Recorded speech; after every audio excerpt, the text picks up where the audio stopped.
ரூபாய் நோட்டு விவகாரத்தில் தங்களது கோரிக்கை நிறைவேறும் வரை போராட்டம் தொடரும் என எதிர்க்கட்சிகள் திட்டவட்டமாக அறிவித்துள்ளன. இது தொடர்பான விவரங்களை எமது சிறப்பு செய்தியாளர் சலீமிடம் கேட்கலாம். சலீம், சொல்லுங்க, எதிர்க்கட்சிகள் எந்தெந்த கோரிக்கையை முன் வச்சிருக்காங்க, அவர்கள் நடத்தி வரக்கூடிய போராட்டம் பற்றி சொல்லுங்க.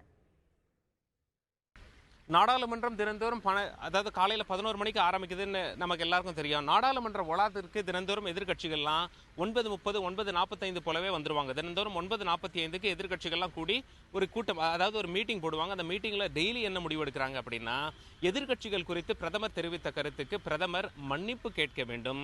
இரண்டாவது, பிரதமர் நாடாளுமன்றத்துக்கு வெளியே தான் ரூபாய் நோட்டு விவகாரம் தொடர்பாக பேசுகிறாரே தவிர நாடாளுமன்றத்துக்கு உள்ளே பேச மறுக்கிறார். அதனால நாடாளுமன்றத்துக்கு உள்ளே பேசும் வரை நாங்கள்லாம் அமளி பண்ணுவோம், போராட்டத்தில் ஈடுபடுவோம். பிரதமர் நாடாளுமன்றத்தில் பேசியே ஆக வேண்டும். எதிர்க்கட்சிகள் தொடர்பாக அவர் தெரிவித்த கருத்துக்கு மன்னிப்பு கேட்க வேண்டும் அப்படின்னு சொல்லிட்டு எதிர்க்கட்சிகளோட மீட்டிங்ல முடிவு பண்ணிருக்காங்க. சலீம், பாஜக நாடாளுமன்ற குழு கூட்டத்தில் எடுக்கப்பட்ட முடிவுகள் பற்றி சொல்லுங்க.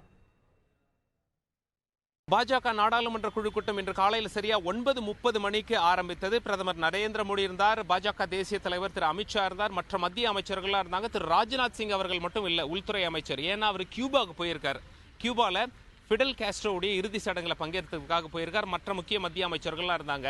முக்கியமா பாஜகவுடைய நாடாளுமன்ற குழு கூட்டம் கூடுறதுக்கு என்ன காரணம் அப்படின்னா, ஆளும் கட்சி என்ன பண்ணிருக்காங்க, நிறைய விஷயங்களை வச்சிருக்காங்க. இந்தந்த மசோதாக்களை சட்டமாக்கி விட வேண்டும் அப்படின்னு சொல்லி குறைஞ்சது 10 மசோதாக்களை சட்டமாக்கணும். முக்கிய 3 மசோதாக்கள் அப்படின்னு சொல்லி நாம பார்க்கும் பொழுது, ஜிஎஸ்டி மசோதா இருக்கிறது, ஏற்கனவே கொண்டு வந்து நிறைவேற்றப்பட்டது. அரசியல் சாசனத்தில் திருத்தம், இப்பொழுது உண்மையான ஜிஎஸ்டி மசோதாவை அறிமுகப்படுத்தி நிறைவேற்ற வேண்டும். அப்பதான் ஏப்ரல் 1 அமல்படுத்த முடியும். ஆனா இப்பொழுது நிறைவேற்றும் எண்ணம் எதிர்க்கட்சிகளுக்கு இல்லை என்ற காரணத்தினால் இந்த கூட்டம் போட்டிருக்காங்க. இது மட்டும் இல்லாம இன்னும் நிறைய மசோதாக்கள், இதுக்கு முன்னாடி எல்லாம் லஞ்சம் கொடுக்கிறவங்க என்ன சொல்லுவாங்கன்னா, அவர் கேட்டாரு அதனால நான் லஞ்சம் கொடுத்தேன் அப்படின்னு சொல்லுவாங்க. இனிமேல் அப்படி சொல்ல முடியாது. லஞ்சம் கொடுப்பதே ஒரு கிரிமினல் குற்றம். அந்த மசோதாவை நிறைவேற்றியாக வேண்டும்.